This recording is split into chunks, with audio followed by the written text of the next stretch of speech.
संस्थापकाय च धर्मस्य सर्वधर्मस्वरूपिणे अवतारवरिष्ठाय रामकृष्णाय ते नमः। पवित्रं चरितं यस्याः पवित्रं जीवनं तथा पवित्रतास्वरूपिणी तस्यै कुर्मो नमो नमः। नमः श्री यतिराजाय विवेकानन्दसूरये सच्चित्सुखस्वरूपाय स्वामिने तापहारिणे। ओम सर्वमंगलमांगल्ये शिवे सर्वार्थसाधिके शरण्ये त्र्यंबके गौरी नारायणी नमोस्तुते। Being the first Sunday of the month, we are supposed to discuss Karma Yoga of Swami Vivekananda. In our last discussion, we had discussed the 6th chapter according to our sequence, that is the secret of work. In that, of course, as we know, the secret of work is always non-attachment. Though it is difficult to attain, difficult to practice, but still that is the only way. Explaining all those things, Swamiji has given some ideas regarding that, which we have seen. And at the end, Swamiji takes the example of Sri Krishna, saying that though I work incessantly, if I stop my work even for a second, the whole world comes to laya. So, why? I have no attachment, but still I work. Why? The answer given by Krishna, of course not directly by Krishna, Swamiji makes that inference. Because I love. Taking that example, Swamiji says how to practice non-attachment. The non-attachment can be practiced only through love. He gives the example, I also explained it in many things, as the mother loves her child. Many things are there hidden in that one example. Giving one more idea, people talk so much of health and hygiene, is it not? But let us say the woman practices, or she is so much conscious of her health and hygiene. The moment she gives birth to a child, all those ideas goes into thin air.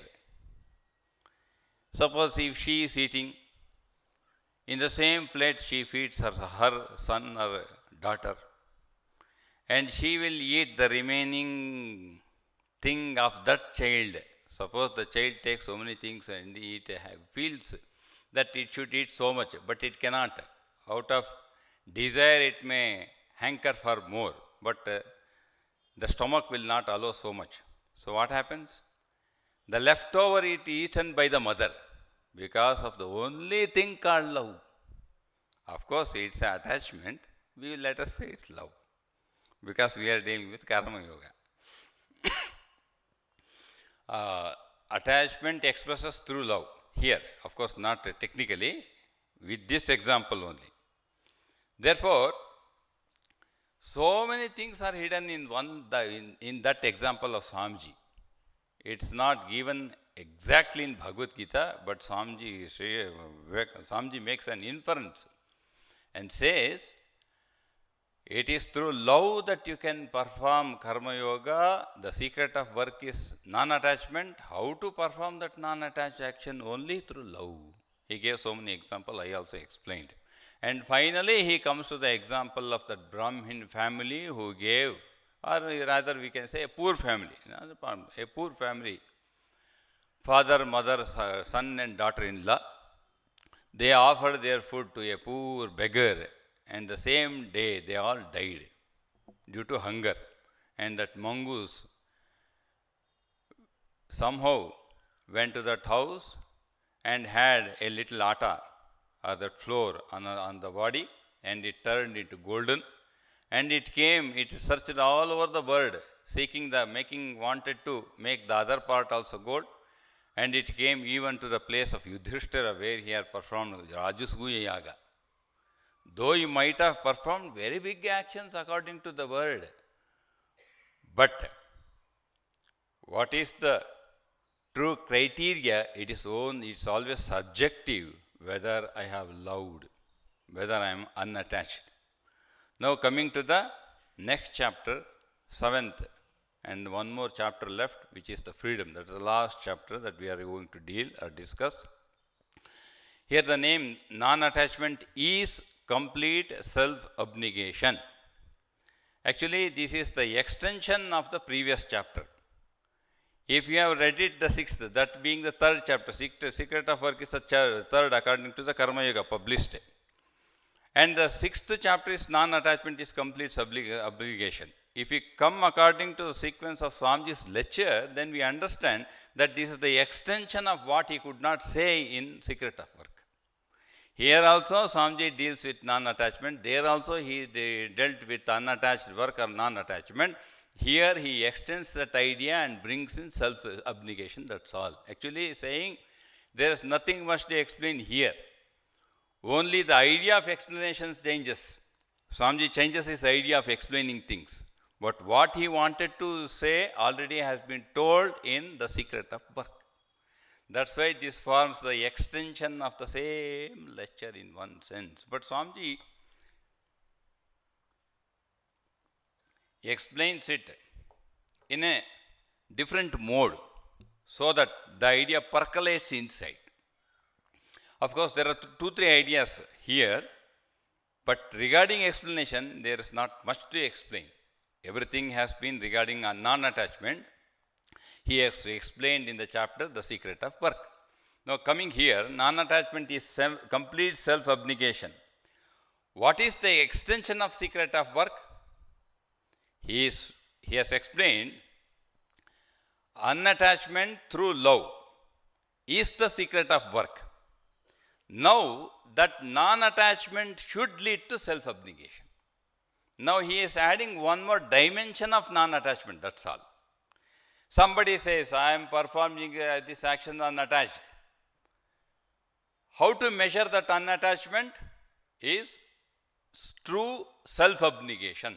Self-abnegation, abnegation means what? Self-abnegation, egolessness. There is no ego at all. These are all wonderful points if somebody can deeply think on all these lines.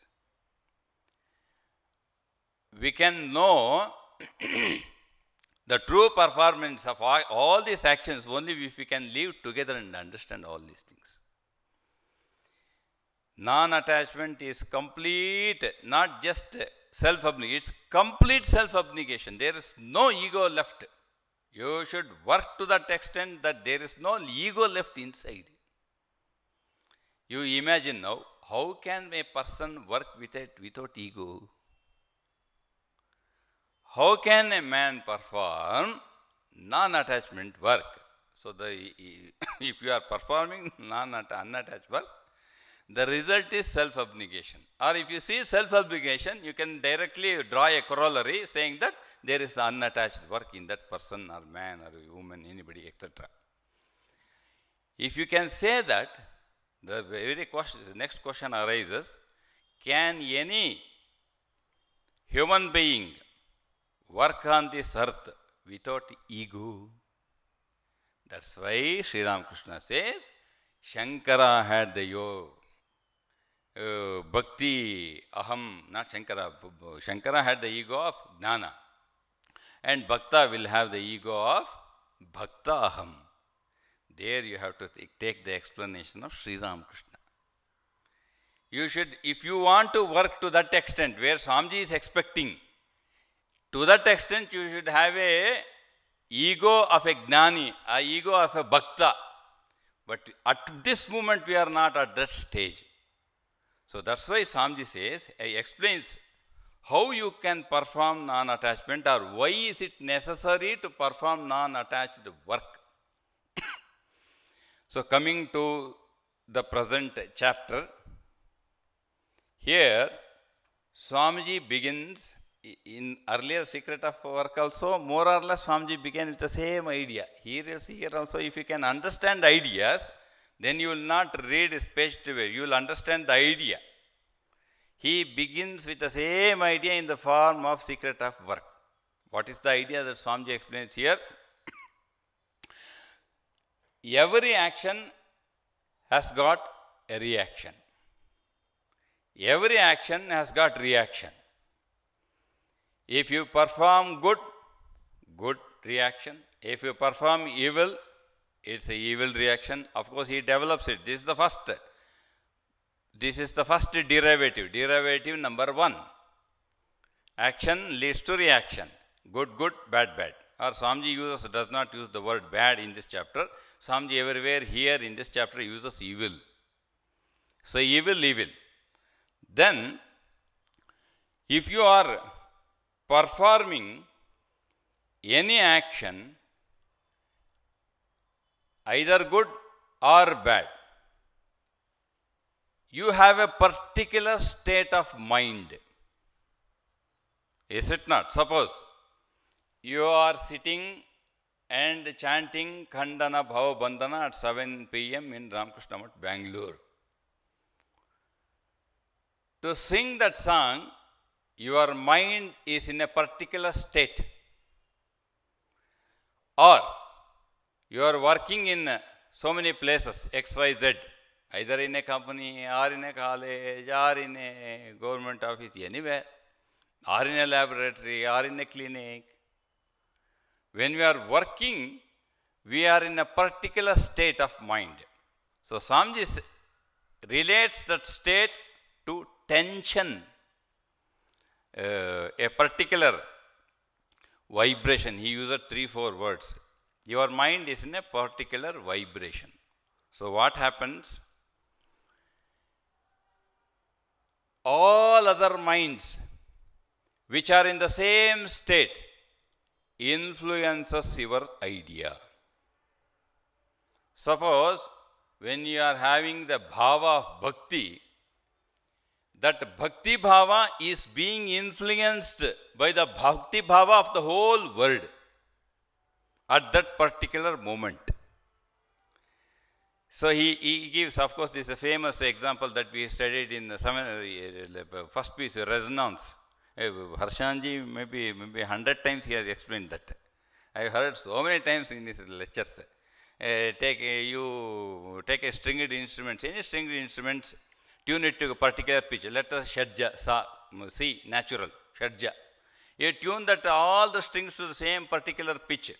If you can play one string, then all the other strings resonate to the same resonance. That is the famous example given in physical science.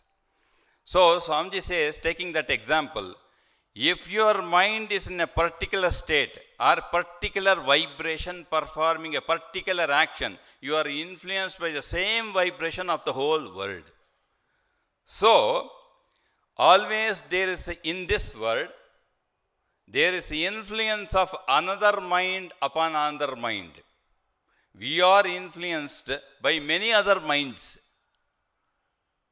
So, this is the first idea that Swamiji gives here. Begins his lecture with this idea. Continues and says, Swamiji, he comes to, now he is dealing with the vibration of the mind. Now he comes to the idea of light. Of course, in high school they teach that light travels in a straight lane. But that not being taught in the higher section. Light never travels in straight line. Of course, there are so many explanations for that in physics. So, how long does a light travel? How long does light travel? Till it reaches an object. The light travels till it reaches an object. Now he extends that idea. If you consider his whole creation, how long does a light travel? I read some article in astronomy.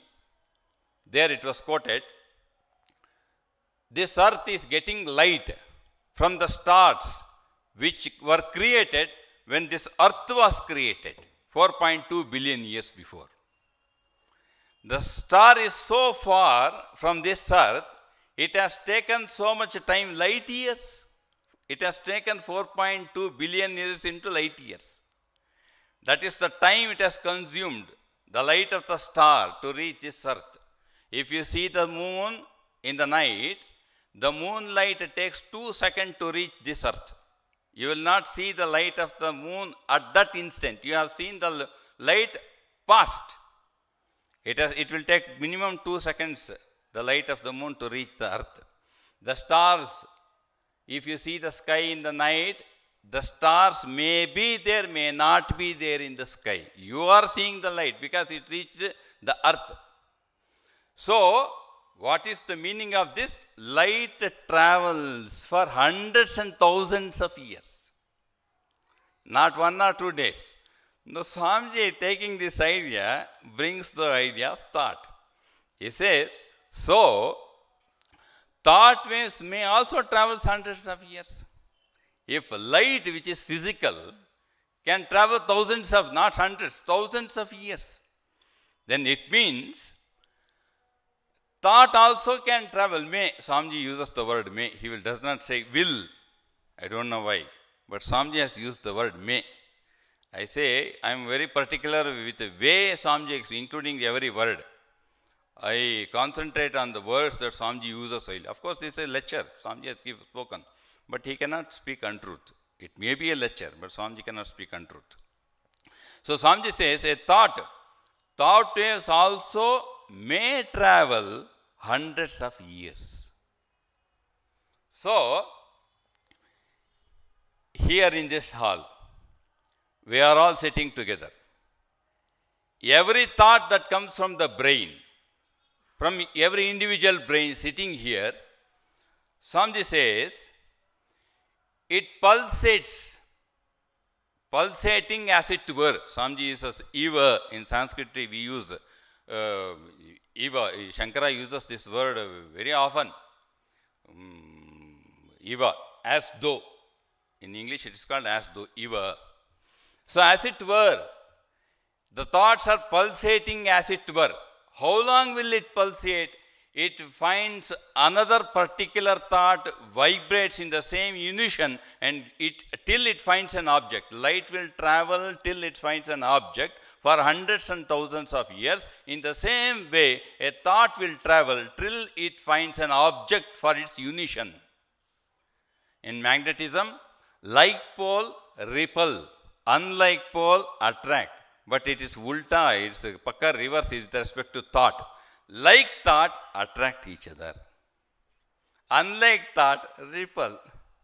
In magnetism, we have studied magnetism in 10th. Of course, now I am seeing the textbook of 8th standard. We have CBSE. They have that magnetism chapter, static electricity, in 8th. Recently, our children had performed few exhibits on magnetism and static electricity for National Science Day. It's being celebrated on the day C.V. Raman got Nobel Prize, National Science Day. C.V. Raman got Nobel Prize with respect to refraction of light. So, coming to part of this Karma Yoga now, this thought wave will travel till it finds a corresponding thought of the same vibration. So, problem is what? The problem is, when we have evil thought, forget about the action. I have not come to action at all. We are speaking of thought. When there is a evil thought in the brain, you are inviting all the evil brains of the whole world. Not just Ranga Shankara, it's the whole world. When a man is doing evil actions, he has brought his mind to a certain state of tension. So, the result is, his thought becomes intensified in the evil area. Because you are vibrating at a particular vibration or a frequency. If you take a musical note at a particular pitch, shadja, natural, sa, or C sharp, in a particular pitch. If you are vibrating, then you invite the vibration of the whole world. And it can be there in the atmosphere for long, for hundreds and thousands of years, Swamiji says. So, Swamiji says, this whole, he is speaking in a particular hall. He says, the whole hall is filled with the thought vibrations, which we don't perceive. One who can understand this word as idea can perceive thoughts of people. This word is not an objective word. Once you grow or evolve, I can use the word evolve is a better word than grow. As we evolve in spiritual life, we see this same word as an idea, as thought. Further evolution leads to this word as, if he is a bhakta, he is this word as Ishta, as Krishna. As a gnani, he sees this word as pure consciousness. So, as we evolve, this word is not the idea, is not of objects, but of ideas. So, Swamiji says, this hall is filled with full of thoughts. So, it is caught by those people who are in the same tension, or same frequency, or same pitch, or same vibration. So, beware when evil thoughts arises in our mind. That's the conclusion of Swamiji. Now he has to come to Karma Yoga. It's an introduction. Now, Swamiji says, we run therefore a twofold danger in doing evil. He is dealing with evil, not yet come to good, and not forget about Brahman. He is dealing about evil. We run therefore a twofold danger in doing evil. Twofold danger. The one is, we open ourselves to all evil thoughts of the whole world. It will influence you. We are opening our mind for all evil influences. Second part, you are contributing to the evil things, because your thought is also pulsating in this world till it finds a particular object. As light will travel till it finds an object, if our thought, evil thought, will travel till it finds another evil mind. We are creating twofold danger. Inviting or creating a mind where we are inviting all the evil thoughts of the whole world and contributing to it by creating evil ideas in our own mind to the world. So, the problem, it gets intensified. These forces of good and evil also gather strength from outside. There is an inner thought, but forces of good and evil gain strength even from outside. How? By inviting the particular vibrations. Actually, while reading, Swamiji gives this idea in many places in complete verse, not just Karma Yoga.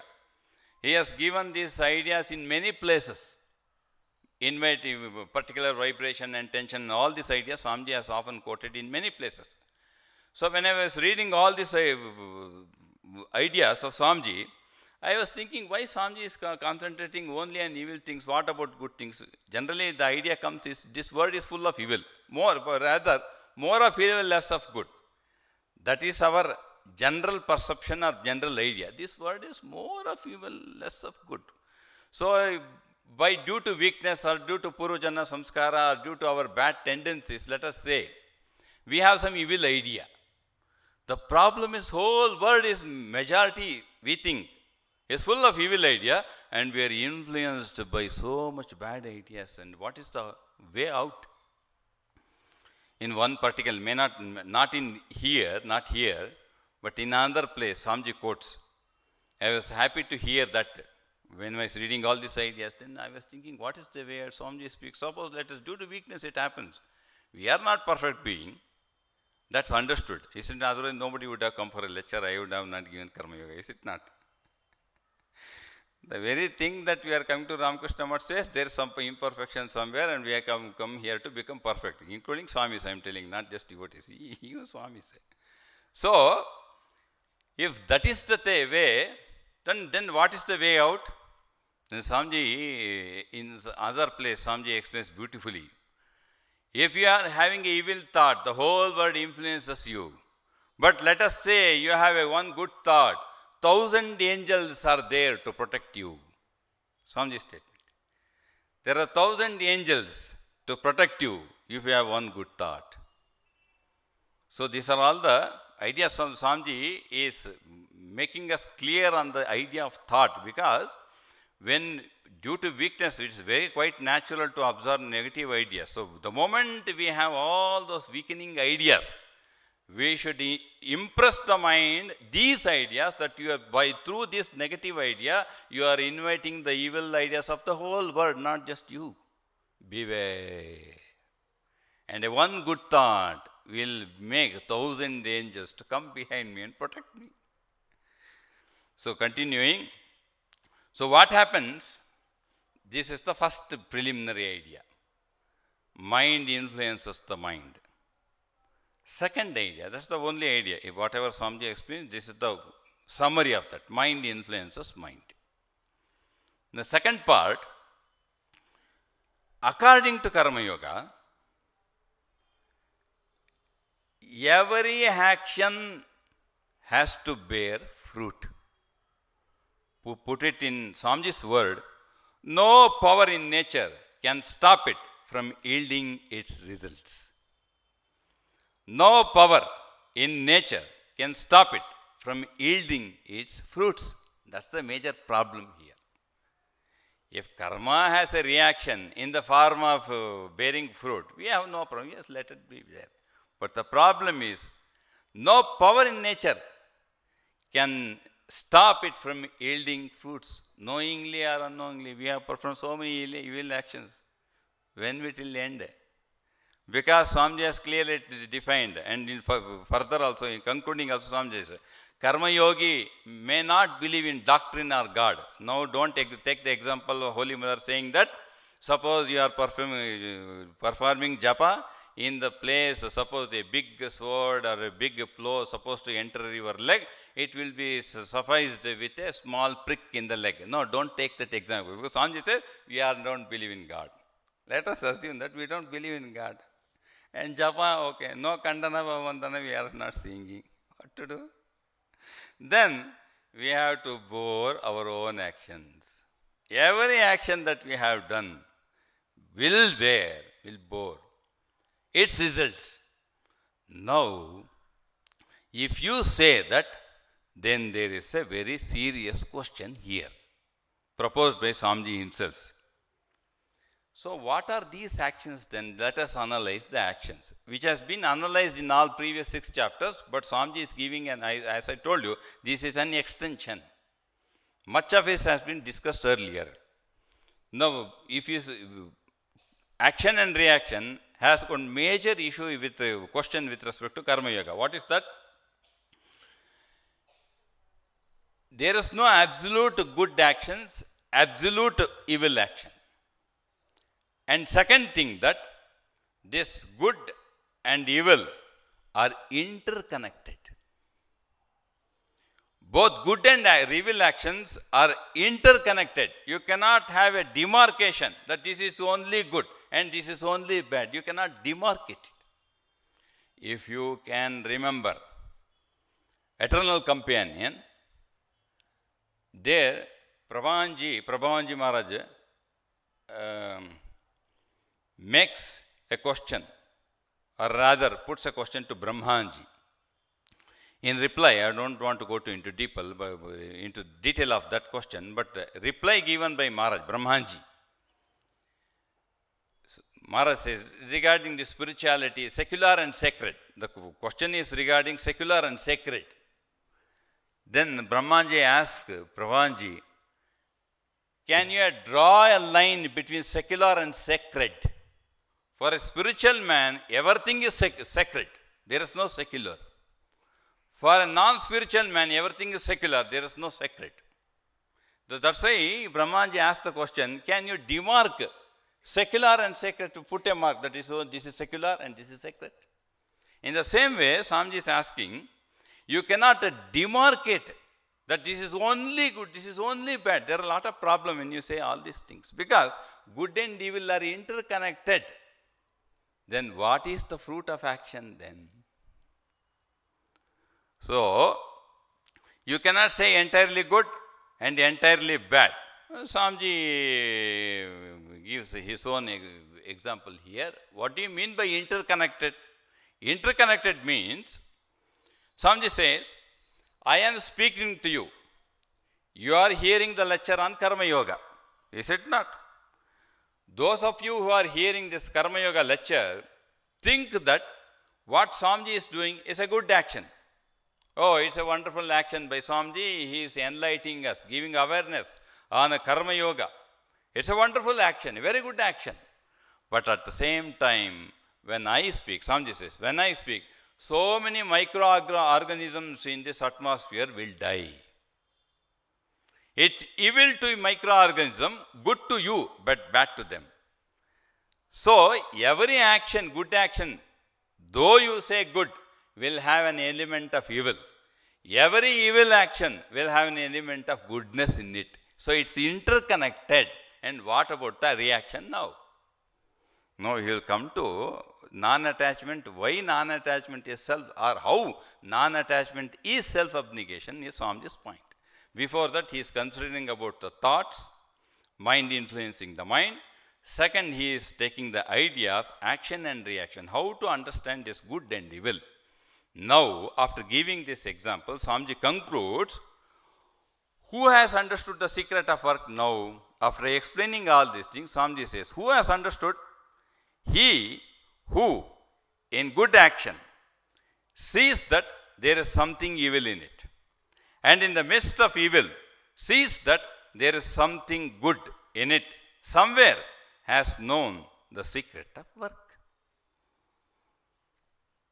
I have a few questions, afterwards I will ask you. Here, so, who has understood the secret of work? If you are able to see some evil in good, some good in evil, he has understood the secret of work.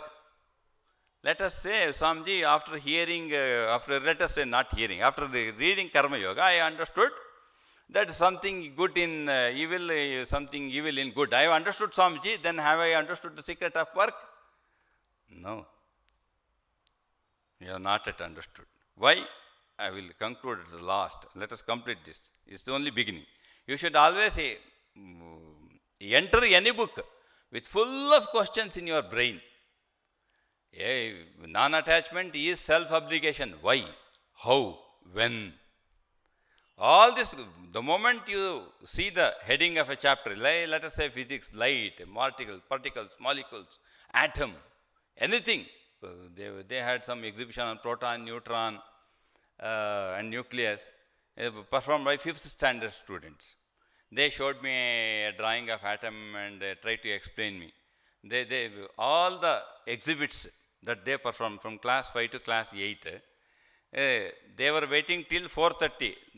Their idea was Swamiji should come and see our stall. Till then we will not remove our stall. It was getting late. But they sent a word. From morning 11 till 4:30, I was moving around all the stalls. It took so much time to see all the exhibits of our children. Then when it came to the question of atom, I asked the question. You have drawn this drawing seeing a textbook or seeing some internet. My question is, who has seen an atom? So they thought for a while, then told, Swamiji, our teacher told nobody can see an atom. Then if your teacher has told nobody has seen an atom, how you have drawn it? How you have drawn this atom then?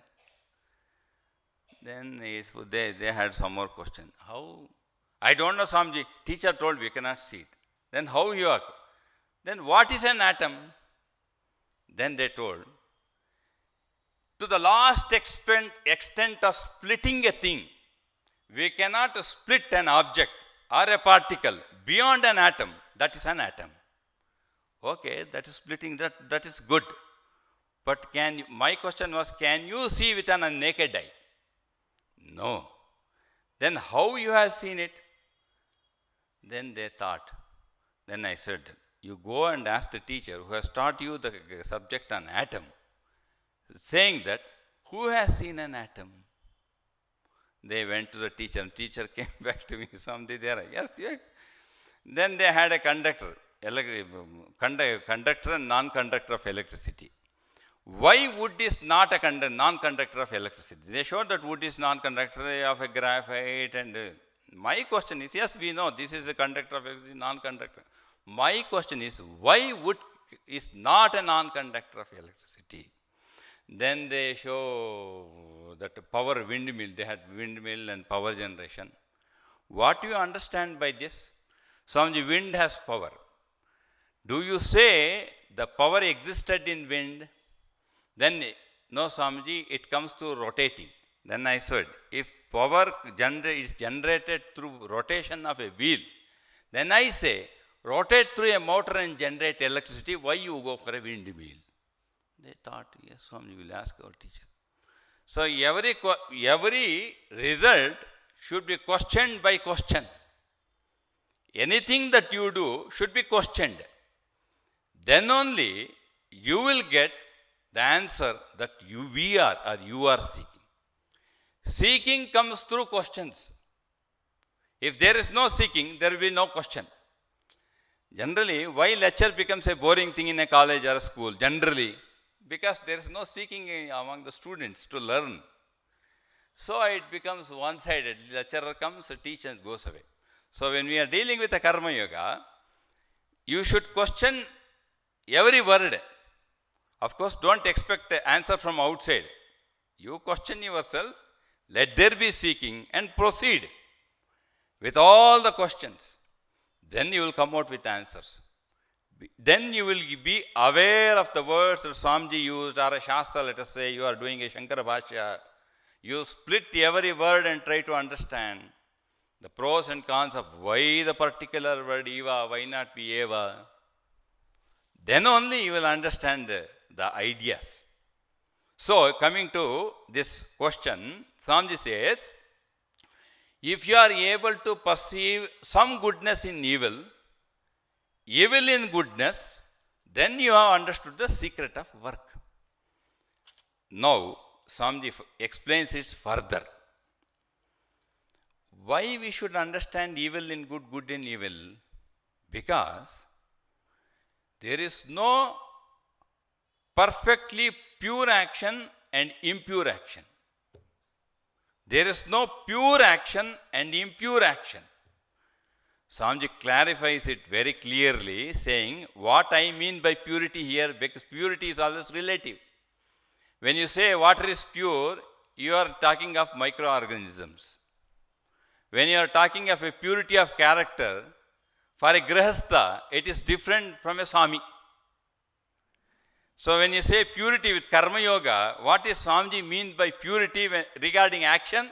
It is non-injury and injury. You have to understand very clearly.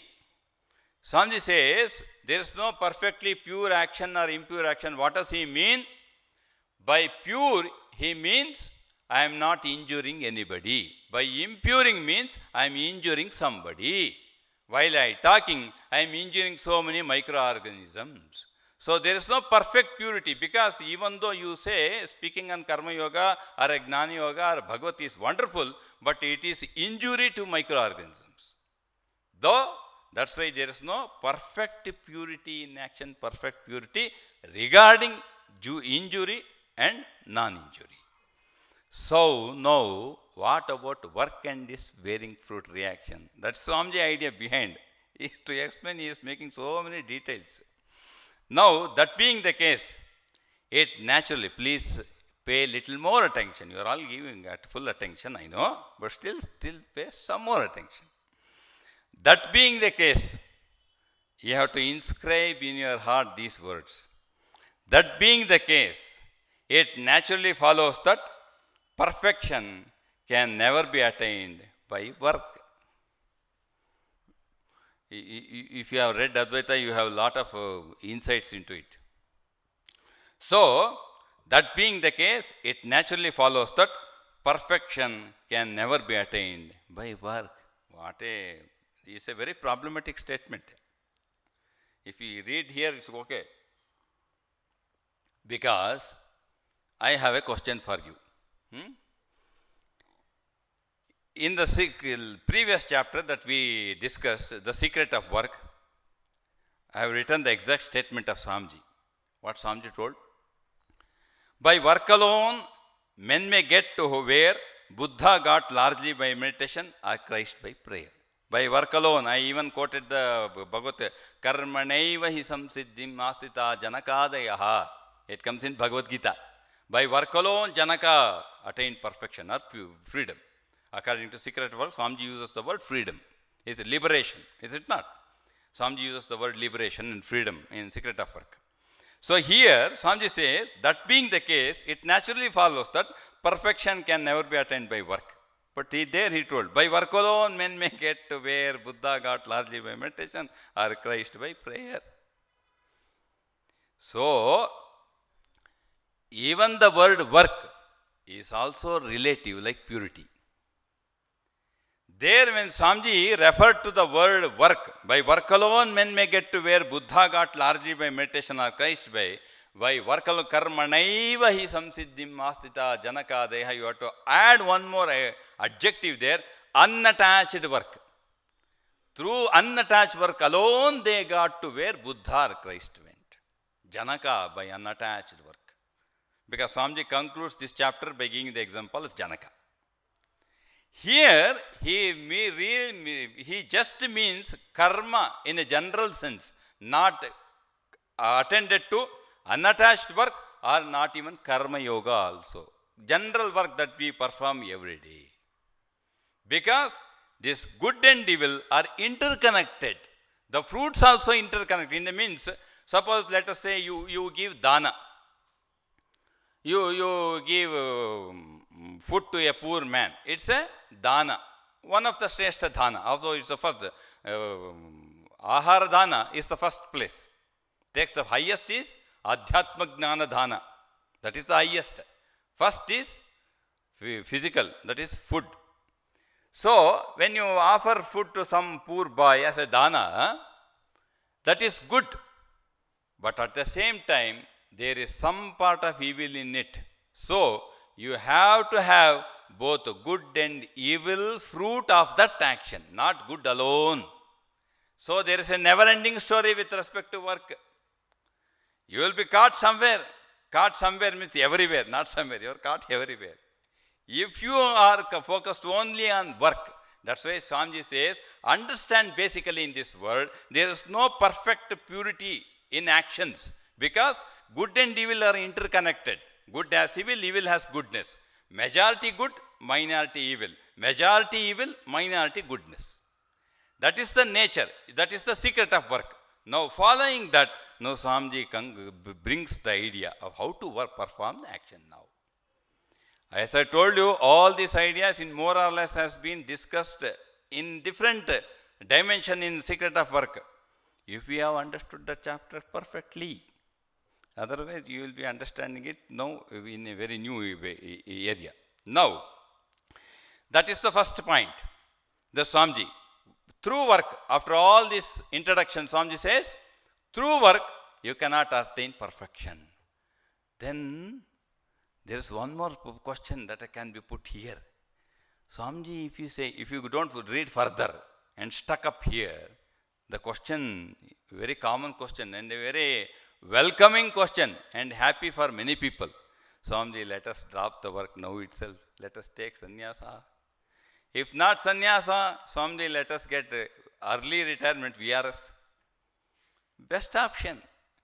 And now this younger IT generation have early retirement at 40. IT, they say so much stress, so they want to get retirement early, not 58 or 60, at 40. They have earned money a bit, they have enough of this IT headache, and they want to get retirement early. After 41, what are they going to do? Nothing, no other positive ideas. So, by work, there is no perfection in work. We cannot attain perfection in work. Let us drop the work for the safer side. That is, killing the hen itself for the sake of golden egg. So, that's why let us continue, Swamiji. That's one of the probable question that may arise in the brain who are stuck up at this point. Now, Swamiji says, then there is no way out of this maze. Second point, what is the end of work? First is this, there is no way out because no perfection in work. We cannot attain perfection work. Second is,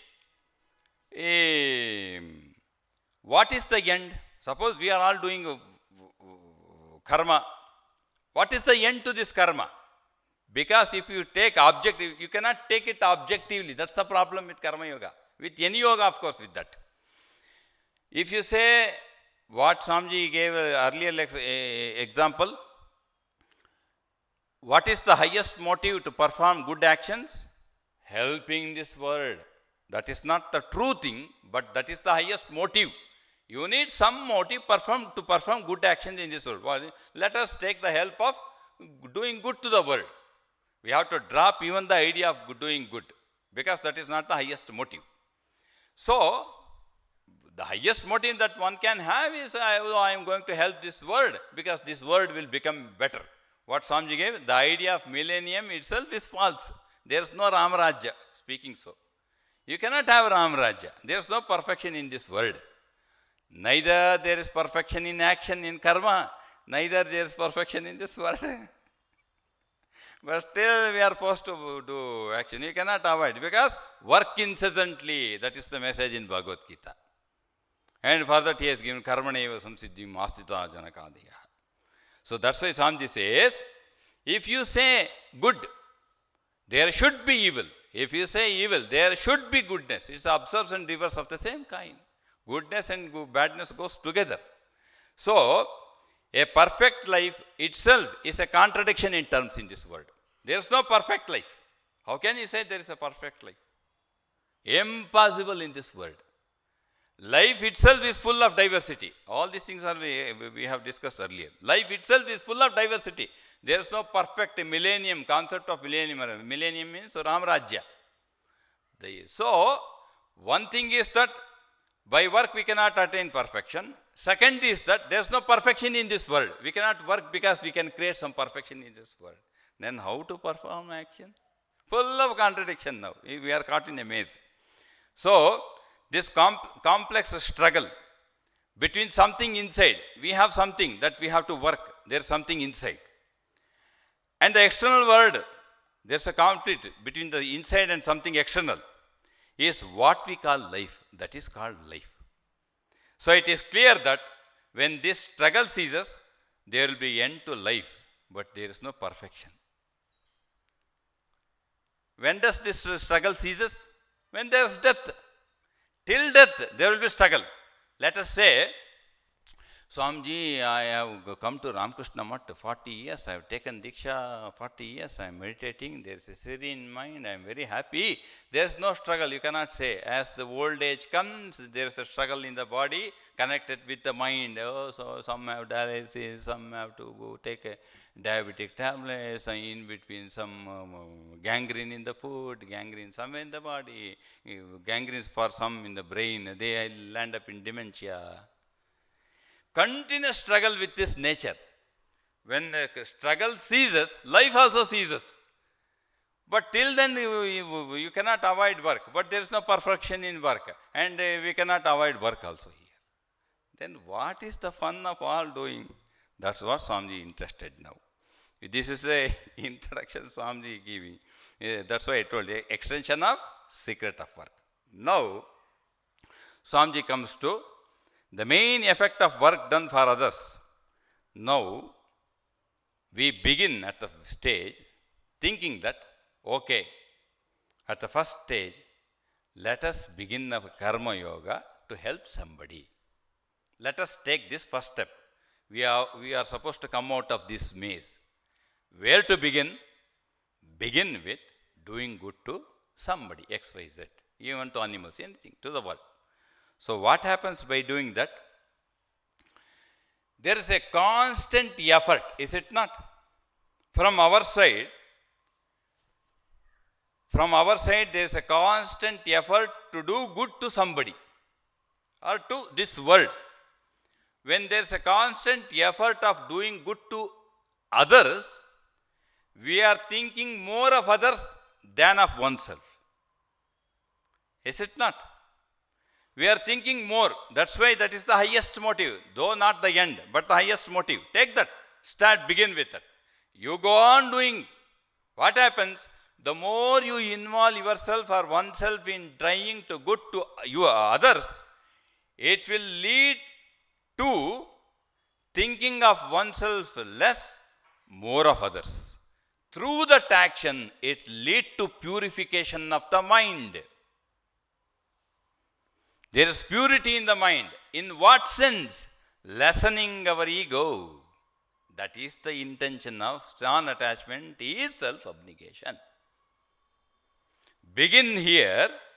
So, killing selfishness. By killing selfishness, alone one can be happy. Neither through work, nor through finding some perfection in this world. Never possible. How is it possible? By killing this self. Very difficult.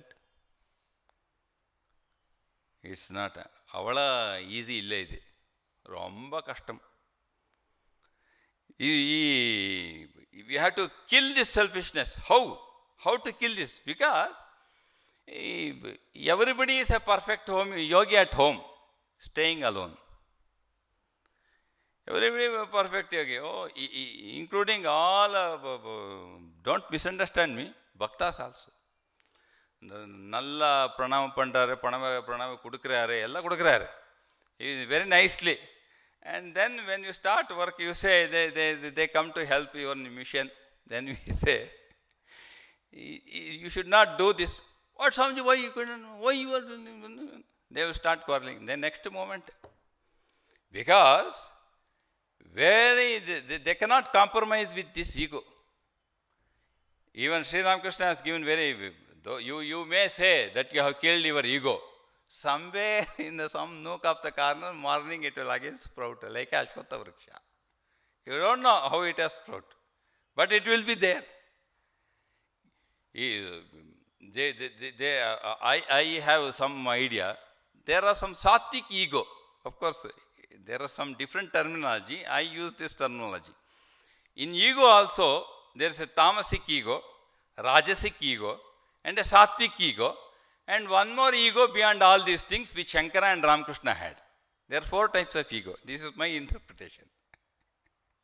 Tamasika ego, you can definitely see objectively. Rajasika, he wants to control somebody. Tamasika is purely evil doing. Rajasika, without his permission, you cannot do anything in that place. Sattvika, he bow down to everybody, but still he will feel that I am very humble. Sattvika ego. And beyond that, we don't have any idea now, because we are not in that stage. In this ego, so that's why Swamiji says, try to, in every action, work does not lead to perfection, but while performing action, try to kill this selfishness. How? By thinking of others more, thinking of oneself very less. Continue this idea for a longer period. And then it will, that path will lead to killing purity in the sense of killing selfishness. Swamiji says, here we find that Jnana, Bhakti and Karma all come to one point. When through action you are trying to killing this selfishness. By a bhakta, by Sharanagati, thy will be done. Oh Lord, thy will be done. What do you mean by thy will be done? There is no XYZ. What is Sharanagati? Sampurna Sharanagati. It's thy will be done. Whatever comes, oh Lord, we will do it. Ajnani, he will efface this Eva. What is this Eva? This individual, what he thought, this aggregate of so many things. He will come out of the delusion that I am an aggregate of all these things. I am a pure, simple, the simplest atom. That is pure consciousness. When he thinks that he is beyond all these things, he will come to complete self-abnegation. There is nobody there except that pure consciousness. A bhakta, full sharanagati. A karma yogi, completely thinking of others. No, not even iota of thinking of oneself. So, self-abnegation is the basic principle of all yogas, or to put it the other way, self-abnegation is the goal of all the yogas. Or you attain to that state if you perform either karma or bhakti or a gnani. Coming to self-abnegation. We will conclude here and proceed next Sunday, continuing this further idea. I think most probably we will be concluding this chapter in the next week. At present, we will stop it here. Om Shanti Shanti Shanti Harihi Om Tat Sat Shri Ramakrishna Arpanamastu.